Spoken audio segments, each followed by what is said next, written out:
before we get started, let's talk about what we're actually going over today. So we're going to be going over, hopefully, 2 out of these 3 things. Mainly, we're going to be going over the cell cycle. So all the things in the cell cycle. We're going to be talking about checkpoints in the cell cycle, very important parts of that. And we're going to be talking about how the DNA and cell cycle regulates itself, how we make sure things are happening properly, because that's very important, and we'll get into why a little later. But let's get started. So the cell cycle. Kevin, do you want to go over this, or should I? I can go over it. Okay. So the cell cycle. The cell cycle is quite literally the life cycle of a cell. Well, when I say life cycle, I mean like how it's going to basically make more of itself, not including death. So there are a couple stages to the cell cycle, right? So let's start off with G0. So G0 is like when you're sleeping. You're not doing anything. You're just resting. You're just there. You know, you're not doing anything. So G0 is like when the cell is going to be sleeping. It's not growing. It's not making anything to prepare to split into 2 cells. It's just doing nothing. It's just sitting there. Okay. And then with out of G0, we're actually going to have a couple of growth factors that Adon will talk about in a couple of minutes. That'll make it move to G1. But let's elaborate a little bit on G0. So what do we think G0 really is? And I think this analogy speaks for itself, right? So the cell is just hanging around, you know, chilling, enjoying life to its fullest, right? But usually cells can't actually get into the cell cycle without a reason for it. Do you think cells have a mind of their own to tell them, okay, guy, okay, I'm gonna go start work? It's like a guy who knows that he's got to study for a test, but he isn't going to study for the test until it's too late or until he's told to study for it. So cells are just chilling, you know, living life, just, you know, like this cell on our screen, just watching TV, you know. That's, oh yeah, and if you're just joining, Raga, we really haven't covered too much yet, but we will get into it. Yeah. Okay. So it's just like that, right? That's G0. Nothing really is happening, but as soon as something happens to it, like a growth factor, and we'll talk about what growth factors are. As soon as something tells the cell, okay, you got to start doing things, then the cell is going to get into the other parts of the cell cycle, like G1 and G and S phase, and G2 and all the other phases. So G1 right here, that's the first one. There's the checkpoint right here. We'll talk about that. There's S phase, there's G2. Wow, why is that spamming out? Okay. And then there is M phase, and we will talk about M phase later, but the G basically stands for growth phase 1, the S stands for synthesis phase, and G2 stands for growth phase 2, and M stands for mitosis, right? So now let's get into a little bit about the cell cycle. But before we do that, let's talk about what could be considered a growth factor. What do you think the cell how does the cell start? Wait, Shivan, do you hear some background Windows noises all the time? Nope. Okay, maybe I am. Oh. Yeah, I thought I heard like little ding, but like that was like once. I didn't hear it multiple times. I thought I was going crazy, or thank God someone told me that was happening. All the time, just now. Yeah. So what do we think these growth factors could be, right? And always, if you guys hear weird stuff like that, do tell me, because I may be going insane and we don't know that. But let's talk about some growth factors. What could be growth factors, right? Because all cells have growth factors. It's a reason the cell starts doing what it does, right? So let's imagine this case, right? You cut all your hair off, and then you're obviously going to regrow that hair, right? Well, genes are growth factors. Yeah. Wait, what? Genes. Yeah, genes are affected by growth factors. Yeah, that's kind of in a sense that is correct. Genes can be growth factors, but the growth factors that we're talking about, they don't need to be from inside the cell. They can be an external signal telling the cell. So chemicals, obviously, when you were 5, you weren't the same size and the same height as you are now. You've obviously grown, right? And those are all come from growth factors. Growth factors tell the cell to do things, tells the cell to make more of itself. That's how you grow. Hair grows because of growth factors. Skin grows. You cut some of your skin. Nails grow. Blood cells. You lose some blood. More blood is made. All of these go through growth factors.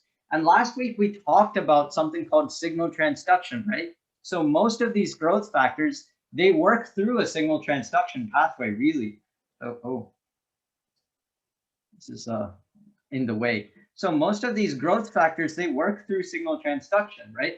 So they're like a chemical that can come and stick on a receptor in a cell's membrane. And then once that receptor gets that growth factor stuck on, the receptor can activate things inside the cell, which tell it to do things. And in our case today, we're really concerned about the cell doing steps to replicate itself. So these growth factors, they can do all kinds of interesting things. And I don't want to get into the specific signal transduction pathways today, but for the people who are interested, I will put that on the super portal. So that if you want to watch a more in-depth video into the cell cycle growth factors, you can get that opportunity. That's like only if you are really interested. You don't need to watch it. So now let's talk a little bit about the cell cycle. Back to you, Shivan. Arwan just gave a rundown of all the growth factors, right? So now let's really just talk about the different phases and the checkpoints. So as we already said, right, G0, it's like when that cell is watching TV or it's like it's sleeping. It's not actively trying to prepare itself to split into two cells. So, but once there are growth factors that initiate the cells a jump into, ooh, I need to start working, then it's going to go to G1. G1 is basically the phase where the cell's like, okay, so we need to replicate everything. Everything in the cell is going to be replicated. So like all the organelles, it will all be replicated. And at the same time, the cell is also going to be making proteins that are going to help the cell later on to split into two, okay? So at the end of G1, we're going to run into a checkpoint. This is like that first stop sign where the cop checks, is everything going good? Are you doing anything illegal or bad, right? So at the G1 checkpoint, the cop is looking at it and it's like, okay, is the cell big enough? Yes. Okay, good. Does it have enough energy and nutrients? Does it have enough stuff to make sure that it can finish the process? And has the cell received the okay to move on? Okay. And so if all of that is a yes, then the cop's like, okay, green light, you can go. And then it's going to enter the S phase. And the S phase we have talked about because all that really happens in the S phase is the DNA is going to be replicated, right? We've talked about DNA replication before. And that's what's going to be happening here. That should say DNA replication, not DNA synthesis. That's a typo. Well, if you're replicating, you are making new DNA. So it is. Yeah. And then once the DNA has been replicated, then it's going to jump into G2. G2 is like where the cell is taking inventory. It's like, okay, what do we have? What do we not have? What the cell doesn't have, it's going to make. And it's going to make sure everything is ready for the big split. Okay? And remember, if you guys have any questions, you can stop me anytime. And then at the end of G2, we're going to run into our second stop sign. And at the second stop sign, the cop is going to look and it's going to be like, okay, is the DNA properly replicated? Are there any errors in the DNA? That's like the big thing about the G2 checkpoint is making sure the DNA is correct and whether everything is ready, if the cell is ready to divide into two. And once it is, it's going to jump into M, which stands for mitosis. And mitosis is simply the process by which the cell splits, but we will be talking more about that in our following lesson next week. Yep, mitosis isn't really that bigly hard to understand, so we'll worry about that. But that's really all there is to in the cell cycle. But this is a very much of what I would call an overview. And we don't like overviews around here. We like to jump into things down to the chemical level. So let's now talk a little bit about what is actually happening in the cell when G1, G2, and all that is happening, right?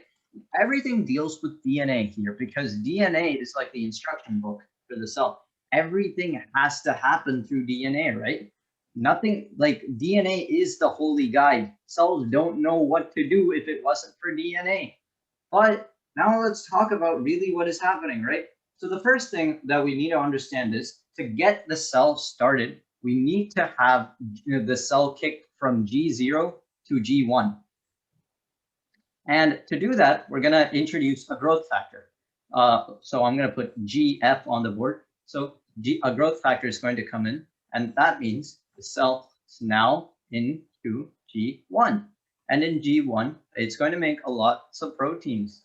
And it's going to start a bunch of other processes that we will talk about, right? So DNA is special, right, guys? Because DNA is extremely interesting because it has a lot of parts to it.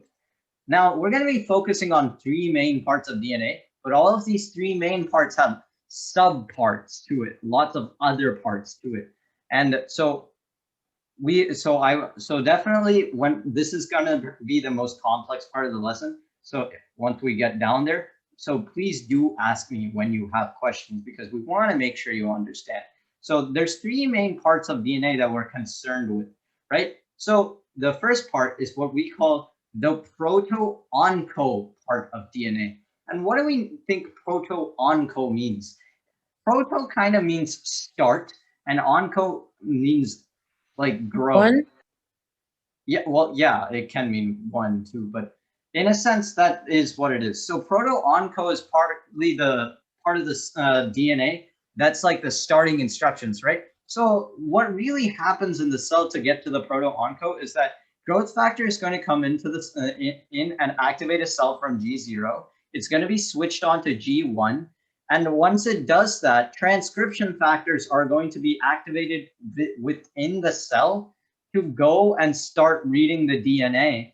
And we're going to start reading it at the proto-onco region of the DNA. Then other parts we will talk about are parts that can switch the cell cycle from G1 to S phase. And then we will also talk about another very, very important part of the DNA, which we call the tumor suppressor. And what do we think tumor means? Anyone want to take a guess what tumor means? Anyone? It's like a part in your body, right? Yeah, tumor means It's like it's a bad thing in your body. Like sometimes you can die from tumors. Exactly, right? And Is tumor it is kind of, is it like a swell? yeah, that swell comes from uncontrolled cell growth, aka cancer. And we don't want cancer. Yeah, we don't want cancer. So there's parts in DNA that try to prevent this to the best of their abilities. And that's why we call tumor suppressor. Suppressor means to shut off, prevent. So preventing. Isn't it oppressor the one like oppressor means like like the opposite? No, Why is it- oppressor means like oppression means to shut down, but suppress means to keep down. I just don't know how to say. Okay, oppress is like the more extreme version of suppression. Like suppression is like it's going to keep it down, right? But oppression is like it's trying to basically ground it into nothing. It's trying to basically get rid of it. Oh, okay. Thank you. You're welcome. Yeah. So tumor suppressor genes, and I am checking. Suppression is trying to force out, and oppression is something else forcing it out. So tumor suppressor genes are going to prevent the DNA and the cell from doing things that would be very bad for it and possibly cause cancer. Because if cancer is caused, you risk causing death to the host of the cell, the big guy, the human or the animal or anything really. So now let's actually start talking about what we're really into. So what do we know already, right? So so a growth factor, GF, is going to come into the cell. It is going to stick onto the, it's going to stick onto the receptor in the membrane, RM, I'll put it as that. And then that is going to send some signals. Oh no, what happened to Joshua? Yeah. And that is going to stick some signals into the yeah, we didn't go over much just yet. So that growth factor is going to come on, stick onto a receptor, and that is going to send signals that and make transcription factors to start reading the DNA.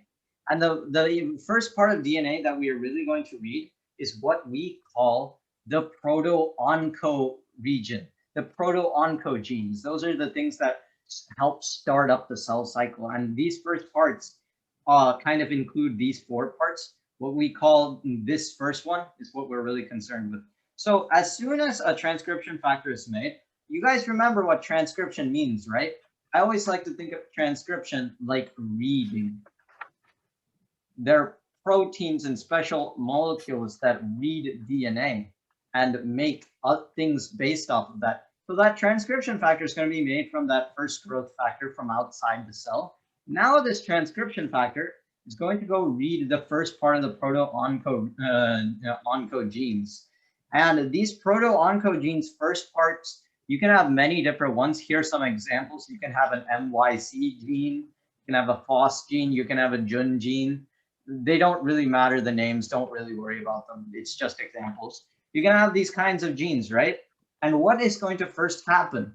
So those original transcription factors, they're going to read these genes, and these genes will give the transcription factors instructions to make and to go down into the go forward in the DNA and read something else, read another part. And these transcription factors will then read another part of the DNA and make a new protein. We call this cyclin. And cyclin is very important. Now, why is cyclin important? What does cyclin really sound like? Anyone want to take a guess? Cycling, like cycling. Yeah, Like a cyclin, cell cycle, right? Yeah, so cell cycle, cyclin, it's a special protein, but this can't do anything really. So once these transcription factors make cyclin, they're going to keep going down a little more, and then they're going to make something called kinase. Now, kinase is a special kind of protein.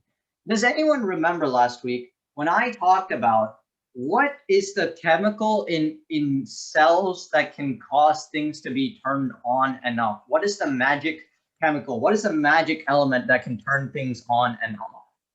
Anyone? Take a guess. It's one of the chanops. It is one of the chanops, if that helps you out. CH. It is one of these. Phosphate. Big brain. Good job, good job, good job. Phosphate, right? We phosphorylate things to turn things on and off. And in this case, cyclin and kinase, they can't work separately. So kinase is kind of like a mother protein, and cyclin is something that attaches on top. So imagine this blue thing was a kinase. And cyclin, these two things, once they're made, they're going to come and form together. So imagine that this green thing was some cyclin. So they're going to connect together and going to form something called CDK, cyclin-dependent kinase. And they're so important because why is cyclin-dependent kinase so important? Because the cell cycle is concerned with making more organelles, concerned with making more proteins, concerned with doing all this different stuff. So these CDKs, their ultimate responsibility, they can phosphorylate things extremely easily. So they go around and phosphorylate all kinds of things to be happening in the cells. And they make some transcription factors of their own. So these transcription factors, they phosphorylate things and start all these processes. So, you know, they make those organelles that we were talking about in G1. They make those, proteins. They can do all kinds of stuff. They also make transcription factors. So CDK, they're going to make all these stuff happen through phosphorylation, and then they're going to also make their own transcription factors. And these transcription factors, they go down and read the DNA even more. They keep reading downwards. And once they read downwards, they reach another part of the DNA, which is what we call the RB gene. And I don't want you guys to be worried about the name of the RB gene. Just know it as RB. And RB is very special because you guys remember, right, guys? There's more phases than just G1, right, guys? There's G2, there's S phase Yeah. or M, right? But the thing is, we have we have checkpoints in between the different phases. Now, RB is extremely important because these proto-oncogenes, we're right now in what we call the G1 part of the cells. We're in G1 right now. However, everything is going nice and smooth. But once those transcription factors make the RB gene, if the RB gene is super important because if we keep allowing CDK to turn things on and on and on in the cell, keep making everything and keep going, is eventually CDK is going to also phosphorylate something that we call E2F.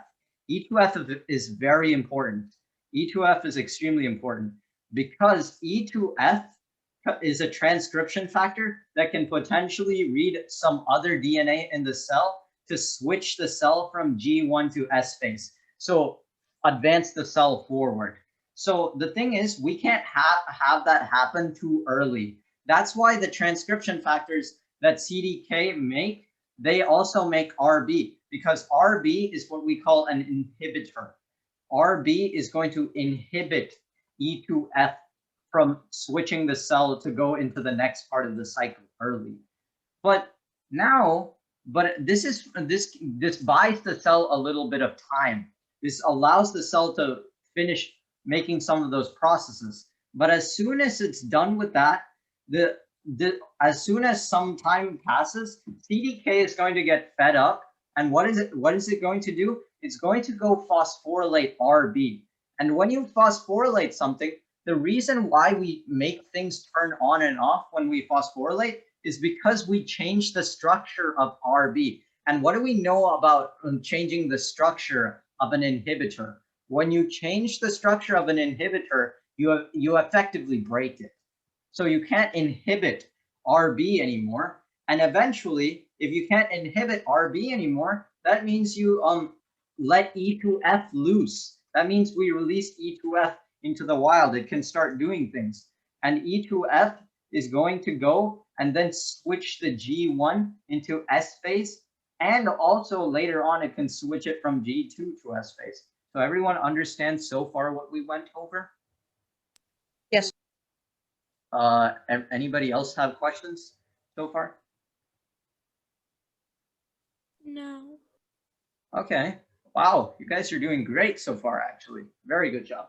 And so E2F is going to switch and eventually once we phosphorylate RB, that means we switch, we turn on E2F doesn't have anything stopping it. So it's going to eventually switch the cell from G1 to S phase. And what happens in S phase? What do we know about S phase? What happens in S phase?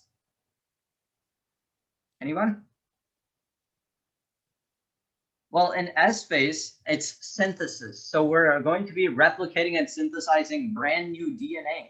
And what do we know about synthesizing new DNA? It can be a dangerous thing. We want to get it right because if bad stuff happens with that DNA, you make a broken cell, or you make a cell that can do all kinds of weird stuff. So now let's talk a little bit about what the DNA can do to regulate itself. So Shivan, now I will hand it off to you. Yes, so now we're in S, right? So now the DNA has been replicated. Or is being replicated. Is being replicated, right? And so while the DNA is being replicated, we need something to monitor the DNA, make sure that there's no errors in the DNA, right? And so that's where a molecule called ATM enters. And so ATM is like the supervisor of this. It's going to be making sure that there's no errors in the DNA that is being replicated. It's like the quality control manager. It's making sure there's no mistakes. If it does find a mistake, though, it has reported to the big boss, the big head honcho of the factory, and that is called P53. Okay, P53 is like, what shall we do? Okay, you know what? Let's do this. So it's actually going to go to the DNA repair nucleotide. And so in this DNA repair nucleotide, Hold up, Jeshwant has a question. Let's get that. Why does the P53 look like a face? Is that so like supposed to actually look like that, or? No, I just did it's that just like a to little get- drawing, you know, it's like the big head honcho. It's supposed to look tough. I just did that to get your attention, guys. But Uh, one small thing, I was by just the making sure. yeah. Thank you. One Okay. small thing, by the way, guys. P50 ATM is only going to contact P53 when there is a problem. Yeah. So as soon as it finds a problem, it's going to go to big head honcho. It's like, hey, there's a problem. And then P53 is going to go to the DNA repair nucleotide. And so from this nucleotide, it's going to basically make a protein called a DNA, starts with an E. Well, it's going to make something called an excision protein. Excision, yes. But you can think of it as a fancy pair of scissors, DNA scissors, okay? And what these DNA scissors are going to do is they're going to do whatever it takes to try to fix the DNA. That could be removing a section of DNA. That could be untangling some hydrogen bonds, what they're going to do their best to try to fix the DNA and make it a good piece of DNA, a very good high quality product that the cell can produce. And of course, we want high quality products everywhere, don't we? Yeah. Especially in the cell. So, but sometimes these scissors can't do the job. Sometimes they're just not up for the task. They weren't able to fix it. Then it goes to the basically control center. And in this control center, we're going to have a red button called apoptosis. So there's this stage called pro-apoptopic. And so what happens in the pro-apoptopic stage is everyone's going to gather and it's like, okay, so these scissors were not able to fix the DNA. So we're going to have to self-destruct so that we don't produce bad DNA. Okay. And so the pro-apoptopic is like the self-destruct button. We really do not want to go there. But we don't always have to press that self-destruct button. Sometimes we actually get something called CDK1. And so CDK1 is like an override button. It's like, wait a minute, hold on. Don't kill yourself yet. I think we can fix it. Just give me a little more time to try to fix it. And that's what the CDK is going to do. It's going to be like, hey, just give me some time. I'm going to do my best to try to fix it. Okay. And yeah, it is cyclin. And so CDK1 stands for cyclin dependent kinase 1. Okay. Like if you recall, we made this earlier, right? With the starter genes, we made cyclin and kinase. So the cyclin dependent kinase inhibitor. Ooh, that was not a 1, was it? That was an I. I'm so stupid. Everyone mixes that up all the time. But the thing about that is that, so let's think about it, right? So P53 has that self-destruct button. So imagine that those excision proteins couldn't fix the DNA properly. So what's going to happen? Well, it's going to go back to P53, the head honcho, the boss's office. The boss is going to think about it, right? We don't want to mess up the host. We don't want to make cells that can do bad stuff. So okay, hit the red button, call it a day, and it goes. And that means then the factors that are going to go and make pro-apoptopic parts in the cell's DNA. One moment.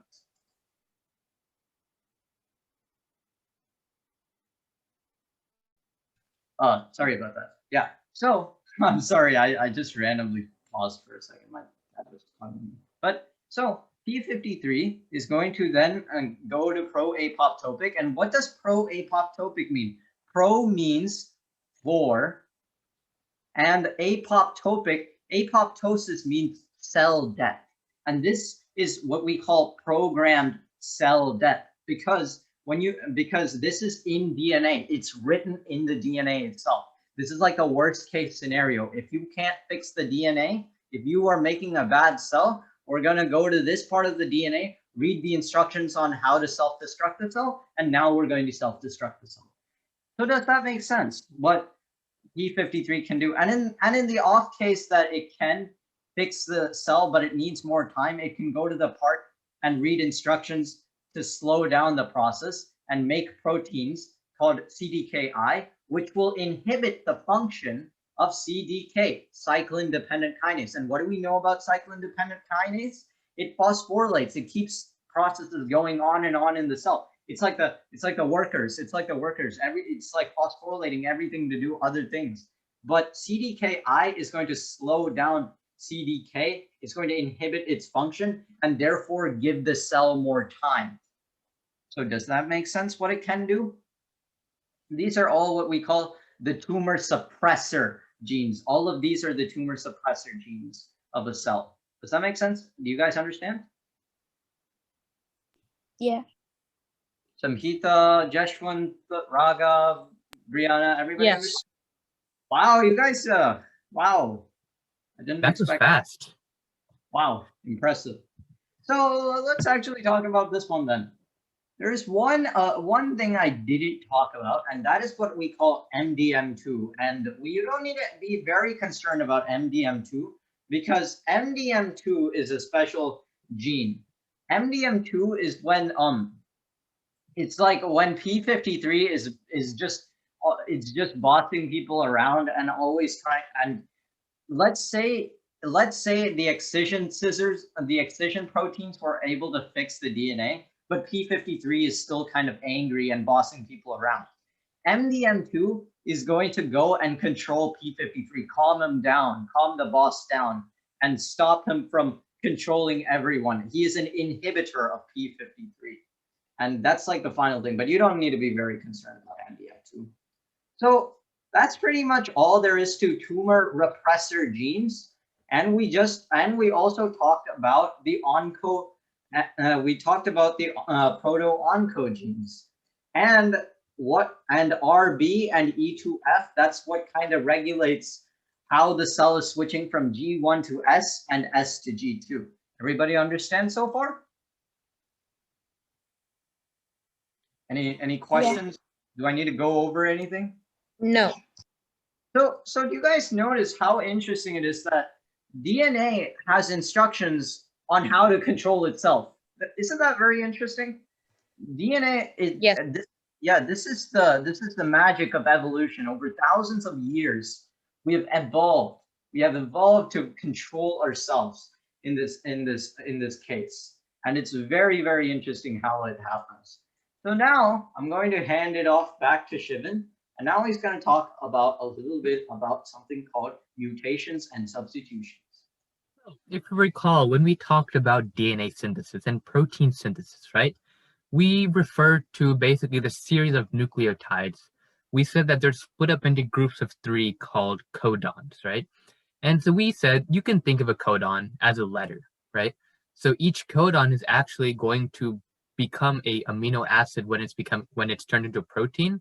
And you can think of each amino acid as a letter, okay? And the combination of letters would make a word or a sentence, right? But what if you mess up this order in the DNA or the mRNA? What if you mess that up? What do you think would happen? Exactly. And that is what, and by the way, each letter is what we call a nucleotide base, and the combination of 3 of them is what we call a codon. And phrases could just be, amino acid could just be a small length of these different codons. Yep. And so sometimes sometimes mistakes are going to happen, right? They don't have to be bad, but they can be bad, right? It's like sickle cell disease. That is a result of a mutation. And it's a very bad disease because it's a really painful and bad disease. But it doesn't have to be harmful because have you guys ever seen an albino animal? Yeah. What color is it? White. White, right? And that's just part of the genes, right? That's just part of the genes. It's because of a mutation that occurred when it was growing, right? And so this is due to a melanin deficiency. So for the albino animals, What happened is Are there albino humans? Yeah. there are albino humans. Oh wow. Yeah. So what happens is the gene that actually makes melanin is basically corrupted, or the order is messed up, so it can't make any melanin in order to make skin color, right? Like if you see my hand, it's a brown. That's because of the melanin my skin cells are producing. But if you can't produce the skin cell, if you can't produce the melanin in the skin cells, then you become albino, you become white, right? And in sickle cell, we have another mutation. And in this mutation, there is a certain amino acid called glutamic acid that is actually replaced with a different amino acid, causing cells to be unable to carry large amounts of oxygen, right? So we want glutamic acid, but when you replace one codon and screw up the whole order, or you instead of glutamic acid, in that place you get valine, and therefore you get sickle cells. So as I think I tied the shapes in nicely, but glutamic Yeah, you acid, did. nice circular, nice friendly looking red blood. Nice large plate that you can heap with oxygen. But this valine is a really weird shape that you can't really put a lot of oxygen in. Like a broken plate where you can go stab other people. Exactly. Yeah. Right. So mutations, they don't have to be bad, but they can be bad, right? Like also some cancers are caused by mutations. So now let's actually talk about different types of mutations, right? So if you notice, we have a 4-letter nucleotide sequence written out to the side, ATTC. And we will use that as a basis to help us visualize some mutations. So the very first type of mutations we're going to talk about are like point mutations. So what do you think a point refers to? So is it like a single codon, single nucleotide? What do you think? Take a guess. Codon or one nucleotide? Codon? Well, we want it to be a little more pointy. We want it to become like a needle, right? So it's actually going to be one nucleotide that's going to be affected, right? So codon is actually a different type of mutation that we'll talk about in just a minute. But in a point mutation, what is going wrong is just one nucleotide in the sentence. So the first type of point mutation is called a transition. And so in a transition mutation, what's going to happen is you're actually going to bond a wrong nucleotide. So what do you guys remember the two groups that we sorted the nitrogenous bases into? Starts with the P, might be on the screen. May or may not be on the screen, but okay, we'll talk about it. So there are two groups of nucleotides that we have. We have purines and we have pyrimidines, and I'm pretty sure. Well, actually, it probably is. But purines are the one with 2 carbon rings, and pyrimidines are the one with 1 carbon ring. Yes, I am. So the thing about that is that you can only connect a purine to a pyrimidine. You can't connect two of the same thing. It's like, why would you connect plus in a magnet? You can only connect plus and minus. And in this case, it applies here too. If you connect a pyrimidine to a pyrimidine, that's wrong. You're going to end up having problems. If you connect a purine to a purine, you're also going to end up having problems. And this is what we call a base substitution. This is a transition. When you have a pyrimidine connected to a pyrimidine and a purine connected to a purine. On the other hand, you can have something called a transversion, and you can get into it. Sure. So in a transversion, right, as Ottoman just mentioned, right, we want a pyrimidine to bond with a purine. We want purine and pyrimidine, like plus and minus, are going to attract, right?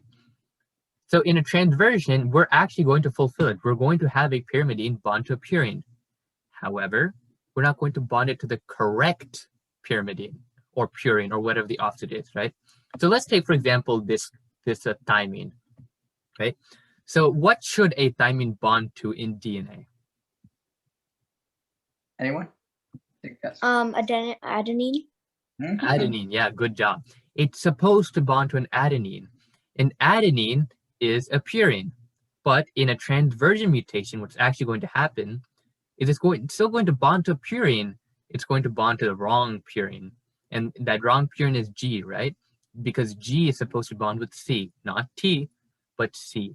And so we're still binding pyrimidine to purine, just the wrong purine we're bonding it to. So if we look at C, right?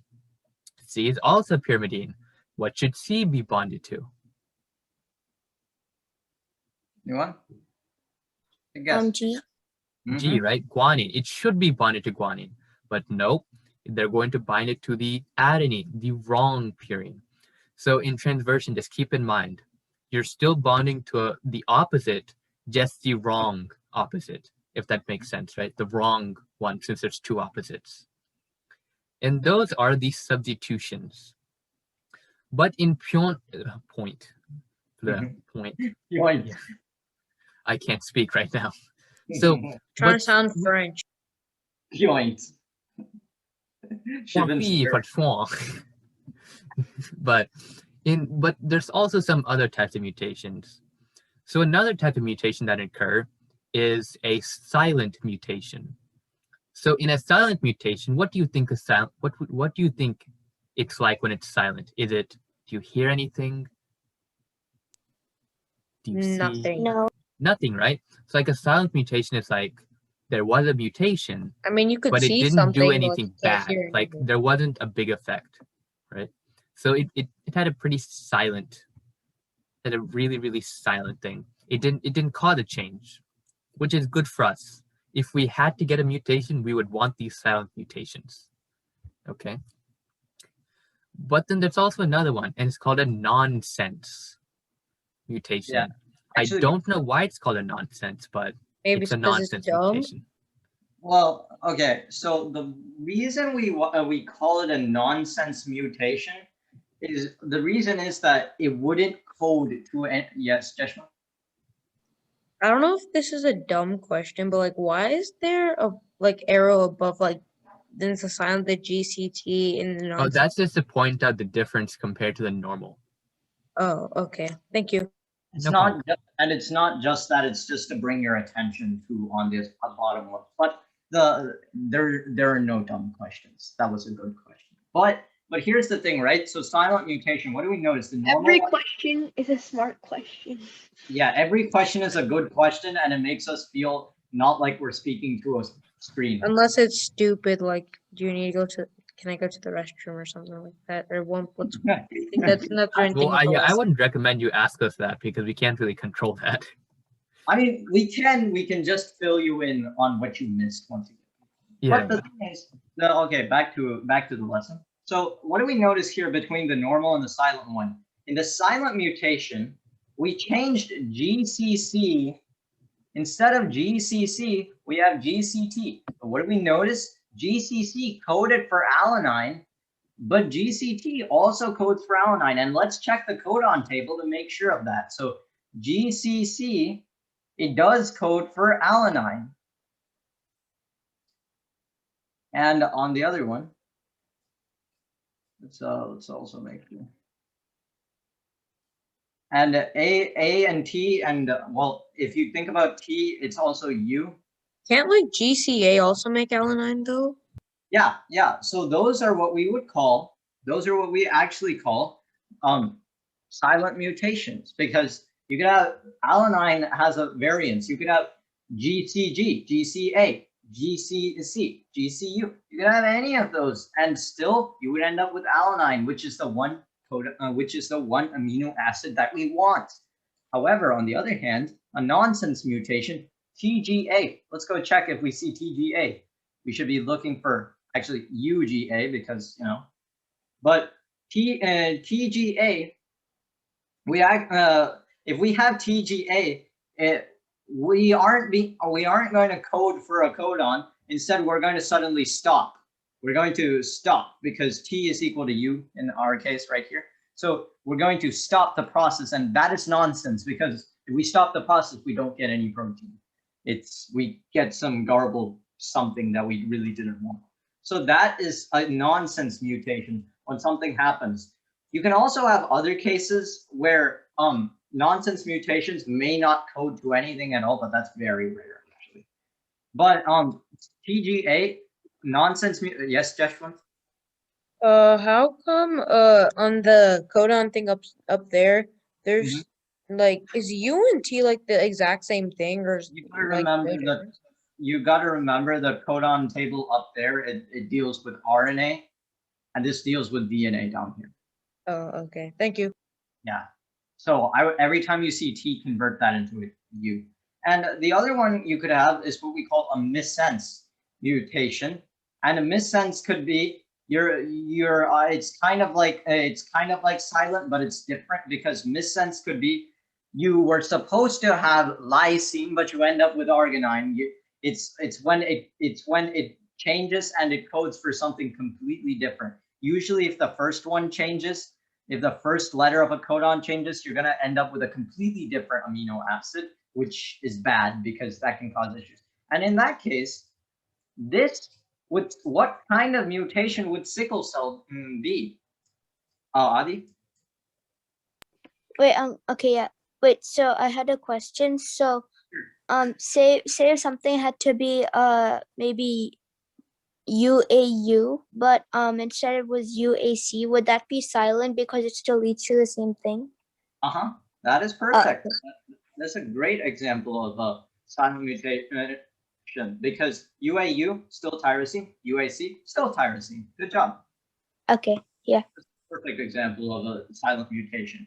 But on the other hand, sickle cell is caused by changing glutamic acid into valine, and that is by changing one of the codons. We change to completely what amino acid we want, and if that happens, that's bad. That's bad. And what kind of mutation would that be? That's a missense mutation. That's something that completely changed the sense of it. What was supposed to happen, something else happened. And now let's talk about the last three mutations. So Shivan, you want to talk about it, or I can too? Yeah, the frame shift deletion. Yeah, so there's also some where you can delete or insert, right?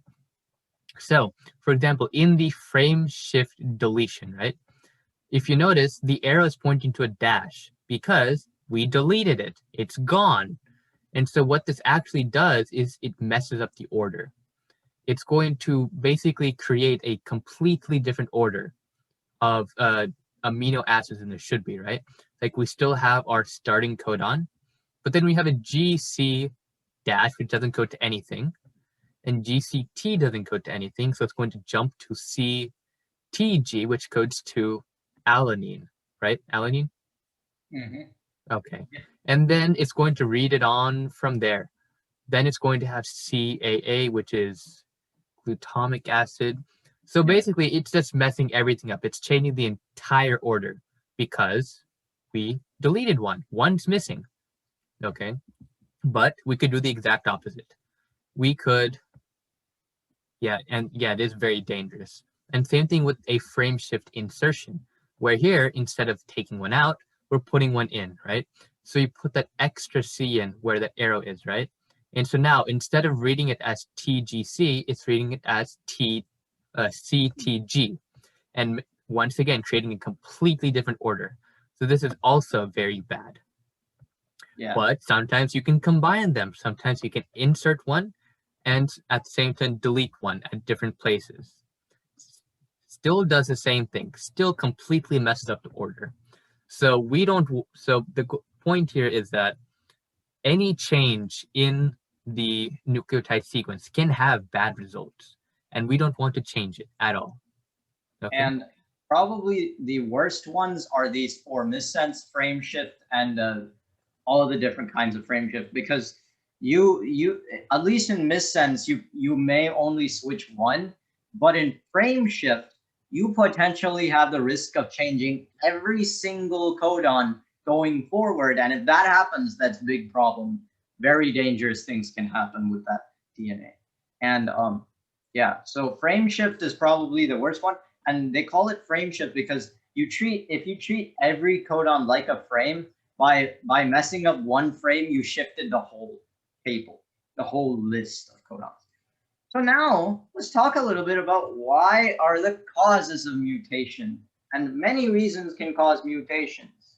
However, some are caused by us, some come genetically, and other things can be caused by other things. So you want to get started with some of them, Shimon, and I'll talk about the others. So there are many things that can cause our DNA to be damaged.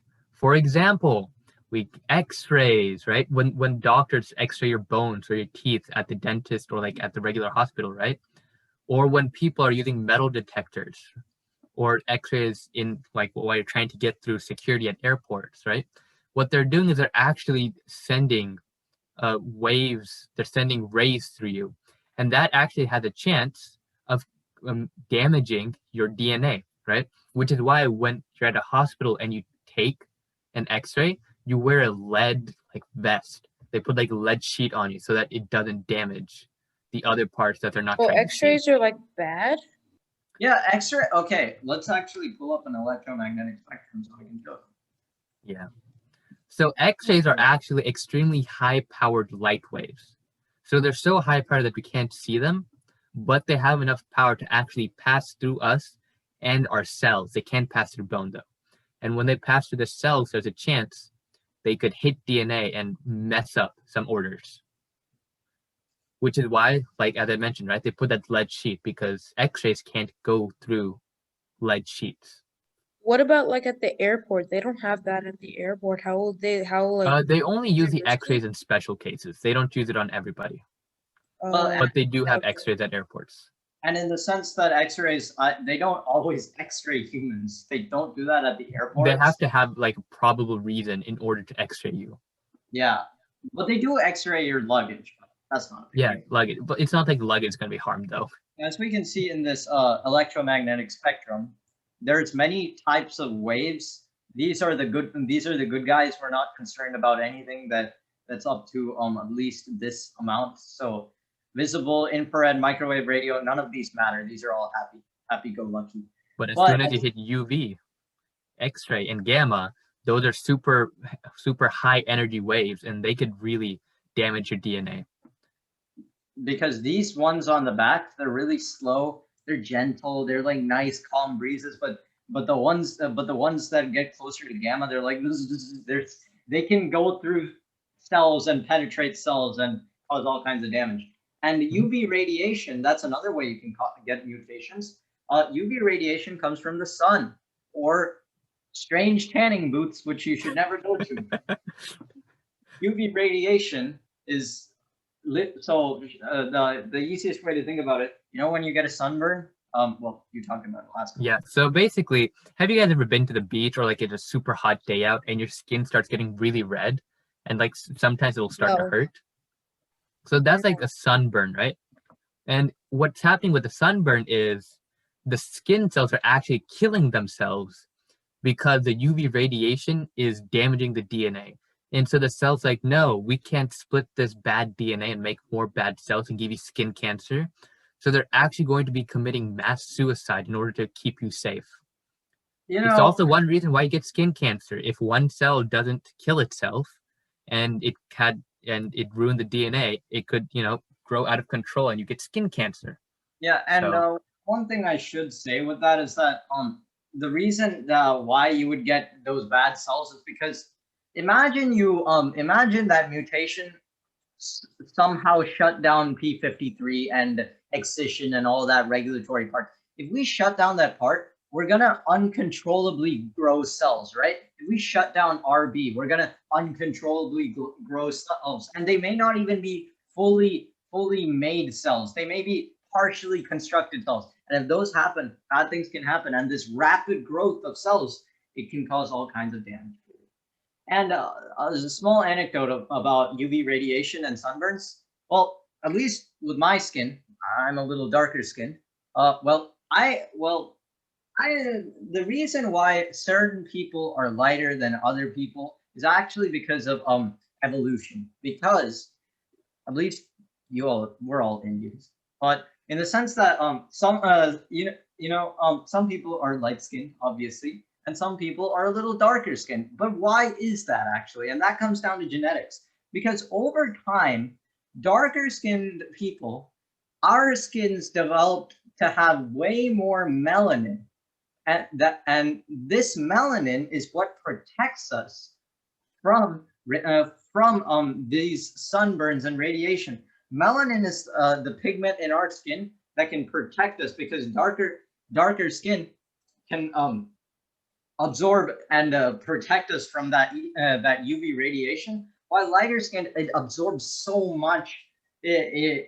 While it can reflect a lot of the light off, lighter skin doesn't have enough melanin to protect it.